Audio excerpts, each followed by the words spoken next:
আম্মু আমরা রেস্ট করছি, এই যে রেস্ট করছে, 2 মিনিট হাঁটতে পারে নাই আর রেস্ট করতেছে, রেস্ট। আর এই যে আজকে এখানকার কি অবস্থা বাবা, কোথাও জায়গা নেই। এই যে এই পাশটা এমন, আর ওই যে এই পাশটা দেখেন একদম পুরা ঝাঁকা নাকা অবস্থা। এই দেখেন, যাই হোক মোবাইলের ক্যামেরা তত ভালো আসতেছে না। এই যে এই অবস্থা, এই যে সব ফটোশ্যুট চলছে এখানে, তারপরে হচ্ছে এদিকে রেস্টিং চলতেছে, এদিকে তো ফটোশ্যুটের অভাব নাই, মানে এইটুকুতে মাত্র খালি হয়ে গেল। ওই যে আসতেছে সবাই, ওই যে এরকম একটা অবস্থা। আর এই যে আমারটা তো রেস্ট করতেছে, কি আর বলবো। কি করলাম আমি আবার? আমি তো কিছু করি নাই। কি করব? পাতা পড়ে গেছে? তুমি কি এখানে পাতা ঝাড়ু দিতে আসছ?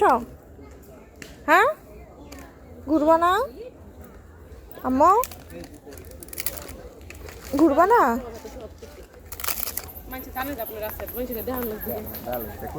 কই তোমার বাবা তো আমি চোখেও দেখতেছি না। এই যে অবস্থা আজকে নববর্ষের দিন, মানে চারিদিকে মানুষ পুরো থই থই করতেছে, কোনো দিকে অভাব নাই, তাকানো যাচ্ছে না। ওই সাইডটা সব থেকে বেশি মানুষ, ওই সাইডে দাঁড়ানো যাচ্ছে না বলে এখানটায় এসে আমরা একটু দাঁড়ালাম। আর এখানটায় যেহেতু একটু বাতাস, গরমের সময় প্রচুর পরিমাণে একটু শান্তি লাগতেছে। তার উপরে যে আমার মেয়ে, হ্যাঁ আমার জন্য যে পাতা টাতা করতেছে না, ওর নানা নানা বাড়ির জন্য মনে হয় পাতা টাতা ঝাড়ু দিচ্ছে, এগুলো নিয়েও নানিকে দিবে, ওর নানি মাটির চুলায় রান্না করে ওরে খাবার খাওয়াবে। এর অবস্থা দেখেন, এটা কি ঘুরতে আসছে আমার সাথে? এটা ঘুরার কোনো অবস্থা বলেন? এটা জ্বালায় আমি আরও পাচ্ছি না। এটা তো ঘুরতেছে না আমার কোলে ছাড়া। এখন আবার যতটুকুই উঠতেছে, এই যে ওই যে বাচ্চাটা আছে, ওই বাচ্চাটার একটু ওই পাশে ছিল, ওখানে বসে থেকে এতক্ষণ রেস্ট করলো। তারপরে এই যে এইটুকু আসতে না আসতে সে আবার রেস্ট করবে, বসে পড়ছে, তার রেস্টিং লাগবে। দেখেন কি সুন্দর করে, যে কি বানাচ্ছে এগুলো? কি তুমি রান্না করবা তাই?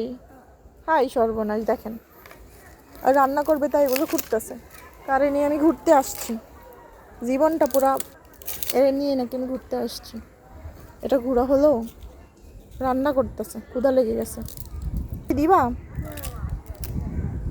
তুমি কার জন্য রান্না করবে এখানে? তুমি এই যে নোংরার মধ্যে হাত দিচ্ছ, ভালো লাগছে? তোমার বাবা ফোন দিলে কোথায় গেল? আমি তো দেখতে পাচ্ছি না। বসো এখানে চুপটি করে। ওরে বাবা, এগুলা কি রান্নার যন্ত্রপাতি?